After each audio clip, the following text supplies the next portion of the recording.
संविधान पर अगर उंगली भी उठाई तो ठीक नहीं होगा। यदि हमारे संविधान पर उंगली भी उठाई तो ठीक नहीं होगा। सपना चौधरी नचनिया के बारे में याद है या भूल गई? उससे पूछ के देख लेना उसकी क्या हालत हो चुकी थी और क्या हालत है उसकी। बाबा साहब के खिलाफ तो या बाबा के संविधान के खिलाफ तो हम एक शब्द भी बर्दाश्त नहीं कर सकते। तूने पूरी लाइन लिखी है और अगर ज्यादा हवा में उड़ने की कोशिश की तो देश का कानून है, देश का संविधान है, घुटनों के बल ला देंगे हम, घुटनों के बल ला देंगे, नाक रगड़वा करके माफी मंगवाएंगे। क्रांतिकारी जय भीम, जय भारत, नीरा सलाम। जल्दी मुलाकात होगी साथियों। Like, share, comment. हे बिन सोचे समझे जालिम तू तो,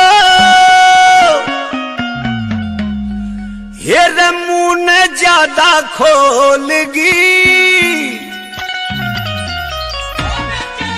बिन सोचे समझे जालिम तू तो मुंह ने ज्यादा खोलगी। बिन सोचे समझे जालिम तू तो मुंह ने ज्यादा खोलगी। दो पैसे की नाचन आली हद से ज्यादा बोलगी तू। दो पैसे की नाचन आली हद से ज्यादा बोलगी। साथियों, क्रांतिकारी जय भीम, जय भारत। काफी लंबे समय के बाद मैं आपके साथ लाइव मुखातिब हुआ है। इस केस पर आप सभी की नजरें बनी हुई हैं 2 दिन से, और मैं 2 दिन से केस पर नजरें बने होने की बात कह रहा हूं, लेकिन 23 अगस्त से 23 अगस्त रात 8:10 पर एक ट्वीट किया गया जिसमें भारत के संविधान पर सवाल उठाए गए, जिसमें भारत के संविधान को जातिवादी बताया गया। उस पर भी लगातार आप जवाब दे रहे हैं उसको। एक बॉलीवुड की एक्ट्रेस है जिसका नाम है कंगना रनावत। कंगना रनावत ने 23 अगस्त को और भारत के संविधान पर सवाल उठाए, भारत के संविधान को जातिवादी करार दिया। यह बड़ा सोचने का विषय है कि कुछ लोग एक मामूली सी पब्लिसिटी के लिए देश के संविधान पर भी कुठाराघात करने से चूकते नहीं हैं। यह देश का दुर्भाग्य भी हो सकता है और देश की राजनीति का भी यह सबसे बड़ा दुर्भाग्य है कि तमाम पॉलिटिकल पार्टीज, राजनीतिक दल इस तरह के लोगों पर अपनी चुप्पी साध लेते हैं। आखिर क्यों भीम सैनिकों को ही आगे आना होता है? आखिर क्यों हमें ही आवाज उठानी होती है? क्या देश का संविधान सिर्फ भीम सैनिकों का है? क्या देश का संविधान देश की 135 करोड़ जनता का नहीं है? एक बड़ी सोचने की बात है कि देश के संविधान पर जब भी आंच आती है तो भीम सैनिक आवाज उठाते हैं। आज यहां बॉलीवुड एक्ट्रेस कंगना रनावत ने बाबा साहब डॉक्टर भीमराव अंबेडकर जी के संविधान पर, देश के संविधान पर इतनी ओछी मानसिकता दिखाई है।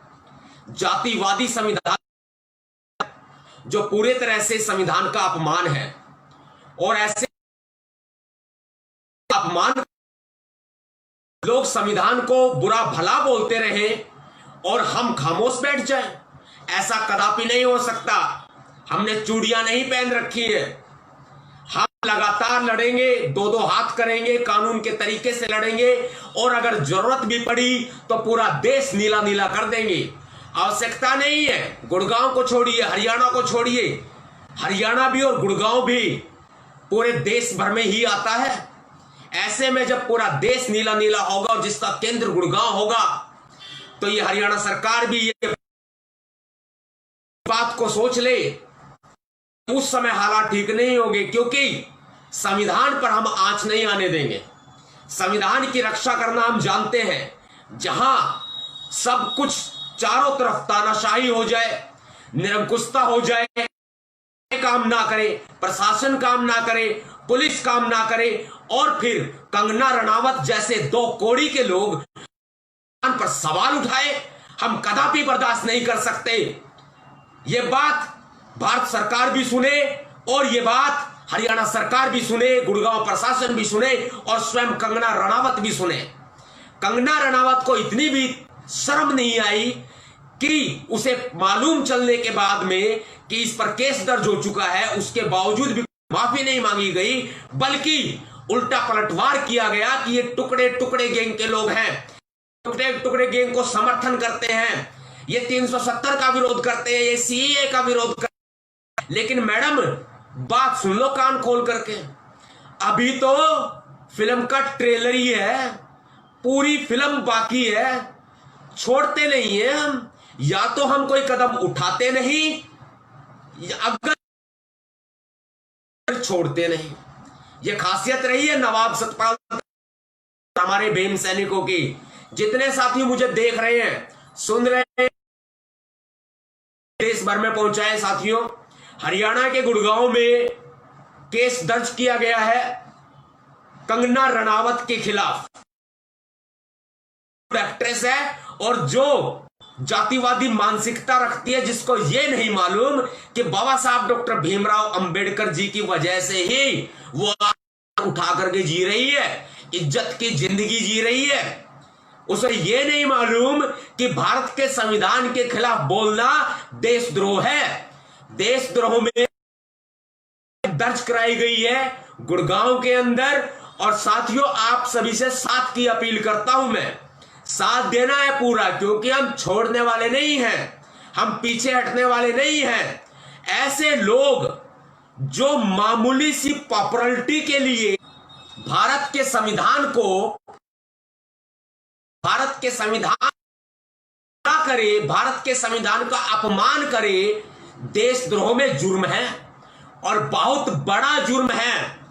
क्योंकि वे लोग जो 135 करोड़ जनता है, आज मैं उनको भी कहूंगा कि भारत के संविधान के खिलाफ बोलने वाली कंगना रनावत को उसकी औकात दिखाई जाए, उसे बताया जाए कि भारत के संविधान के खिलाफ बोलना देशद्रोह है और बहुत बड़ा अपराध है, ये गंभीर अपराध है, ये नॉन बेलेबल है, 3 साल तक की सजा हो सकती है। कंगना कम समय में बहुत आगे तक जाना चाहती है और फिर ऐसे में हमारे संविधान पर हमला करेगी, हम बर्दाश्त नहीं करेंगे बिल्कुल भी। वो तरह तरह के स्टंट अपना ले, तरह तरह के पाखंड कर ले, यानी कि डायरेक्टर के एक इशारे पर वो चाहे कुछ भी कर ले बदन के साथ, लेकिन हमारे संविधान पर अगर उंगली भी उठाई तो ठीक नहीं होगा। यदि हमारे संविधान पर उंगली भी उठाई तो ठीक नहीं होगा। कंगना होगा, सपना चौधरी नचनिया के बारे में याद है या भूल गई? उससे पूछ के देख लेना उसकी क्या हालत हो चुकी थी और क्या हालत है उसकी। बाबा साहब के खिलाफ तो, या बाबा के संविधान के खिलाफ तो हम एक शब्द भी बर्दाश्त नहीं कर सकते। तूने पूरी लाइन लिखी है, तूने, जो कि देशद्रोह का अपराध है, और हम आखिरी दम तक लड़ेंगे, इस केस को लड़ेंगे और इसको इसके अंजाम तक पहुंचाएंगे। सभी भीम सैनिकों से मेरी दरखास्त है, तैयारी करें, तैयारी करें, किसी भी हद तक हमें जाना पड़ेगा तो हम जाएंगे। सभी भीम सैनिकों से मेरी दरखास्त है कि तैयारी करें। अखिल भारतीय भीम सेना के तमाम पदाधिकारी इस आदेश को भी समझे, दिशा निर्देशों को समझे कि कभी भी आपके लिए कोई भी घोषणा की जाती है तो तैयार रहे, कमर कस लें। आज एक ने बोला है, कल दूसरा बोलेगा, फिर तीसरा बोलेगा। बीजेपी के राज में, हमाम में सारे नंगे हुए बैठे हैं। संविधान के खिलाफ बहुत गलत है, हम तो बर्दाश्त नहीं करेंगे और भीमसेना कदापि बर्दाश्त नहीं करेगी, ये ध्यान रखना। और मैं तमाम मीडिया चैनल से भी अनुरोध करूंगा, अखिल भारतीय भीमसेना चीफ नवाब सतपाल तंवर की इस आवाज को ध्यान से सुन ले और पहुंचा दे। अगर चुपचाप हिसाब से माफी मांग ले और अगर ज्यादा हवा में उड़ने की कोशिश की तो देश का कानून है, देश का संविधान है, घुटनों के बल ला देंगे हम। घुटनों के बल ला देंगे, नाक रगड़वा करके माफी मंगवाएंगे। क्रांतिकारी जय भीम, जय भारत, नीरा सलाम। जल्दी मुलाकात होगी साथियों। Like, share, comment. अगर आप चाहते हैं गरीब हर वंचित इंसान की आवाज आप तक पहुंचे तो हमारे चैनल को सब्सक्राइब करें और बेल आइकन का बटन दबाना ना भूलें। देखते रहिए बहुजन न्यूज।